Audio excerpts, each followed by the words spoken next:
मां की कब्र पर बैठा सलीम घंटों तक मिट्टी को घूरता रहा। वो कब्र की गीली खुशबू में मां की आखिरी सांसें ढूंढने की कोशिश करता रहा। इसके कानों में बार बार गूंजता, बेटा दवा ले आ, सांस राख रही है। लेकिन वो कुछ न कर सका। गुर्बत ने इसे जकड़ लिया था। मां चली गई और सलीम की दुनिया अंधेरी हो गई। कुछ दिनों तक वो गांव की वीरान गलियों में पागलों की तरह घूमता रहा। कभी मां के खाली कमरे में बैठ जाता, कभी इस चारपाई को सहलाता जहां मां आखिरी बार लेटी थी। वो खुद से कहता, अगर मैं अमीर होता तो मां जिंदा होती। ये ख्याल इसके दिल को काटता। हर बार आंखों से आंसू बह निकलते। एक रात वो कब्र पर बैठा रो रहा था। चांदनी फैली हुई थी। खामोशी में इसने अपनी मां को मुखातिब किया, मां, मैं वादा करता हूं, मैं ऐसा अस्पताल बनाऊंगा जहां कोई मां दवा के बगैर ना मरे। ये वादा उसकी जिंदगी का मकसद बन गया। गांव के लोग इसका मजाक अलिफाड़ती कहते, सलीम, तेरे पास खाने को रोटी नहीं तो अस्पताल कहां से बनाएगा।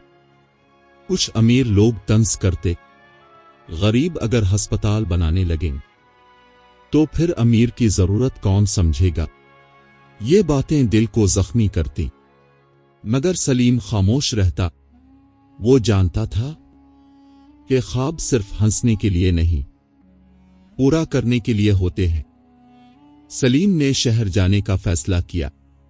वहां मजदूरी करेगा, पैसा जोड़ेगा, फिर गांव आकर अस्पताल की बुनियाद रखेगा। शहर का सफर आसान ना था। धूप, धूल और शोर। छोटे कमरे में कई मजदूर एक साथ रहते। सलीम दिन भर ईंटें ढोता, भारी पत्थर अलिफाटे आता। शाम को थका हारा, पसीने में शराबोर, जमीन पर ही लेट जाता। अक्सर तनख्वाह पूरी ना मिलती। कभी ठेकेदार धोखा दे देता, कभी 2 दिन का खाना बस एक रोटी पर गुजारना पड़ता। लेकिन सलीम हार ना मानता। वो जानता था ये सब इसके ख्वाब का ईंधन है। रात को जब बाकी मजदूर सो जाते, सलीम चिराग जला लेता, कागज पर लकीरें खींचता। एक कमरा, 2 खिड़कियां, एक दरवाजा, एक चारपाई। यूं लगता जैसे वो अपने अस्पताल का नक्शा बना रहा हो। कुछ मजदूर हंसते और कहते, पागल हो गया है क्या, ये तो ख्वाब देख रहा है। लेकिन सलीम जवाब देता, ये ख्वाब नहीं, ये मां का कर्ज है। महीनों की मेहनत के बाद सलीम ने थोड़े पैसे जमा किए। वो गांव लूटा। सबसे पहले इसने जमीन खरीदने की कोशिश की, लेकिन जमींदार ने इनकार कर दिया। वो गुरूर से बोला, ये जमीन तुझे नहीं मिलेगी। अगर अस्पताल बन गया तो लोग हमारे आगे झुकना छोड़ देंगे। ये सुनकर सलीम के आंसू निकल आए, लेकिन इसने हिम्मत न हारी। उसने गांव के कोने पर एक छोटी सी कच्ची जमीन खरीद ली। वहां उसने पहली ईंट रखी और दिल में कहा, मां, ये ईंट तेरे ख्वाब की बुनियाद है। शुरू में उसका अस्पताल एक झोंपड़ी से ज्यादा कुछ न था। बांस की दीवारें, मिट्टी का फर्श और एक पुरानी चारपाई। लेकिन इसने दरवाजे पर एक तख्ती लगा दी, शिफा काटिया।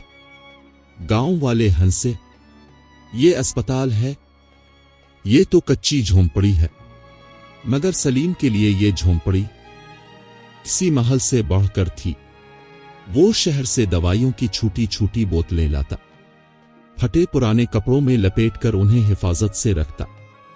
जब कोई जख्मी या बीमार आता तो वो अपनी पूरी मेहनत से इसका इलाज करता। एक दिन एक बूढ़ी औरत अपने बेटे को ले आई। लड़के के पांव पर गहरा जख्म था। बूढ़ी औरत रोती हुई बोली, बेटा, शहर ले जाने के पैसे नहीं, कुछ कर दे।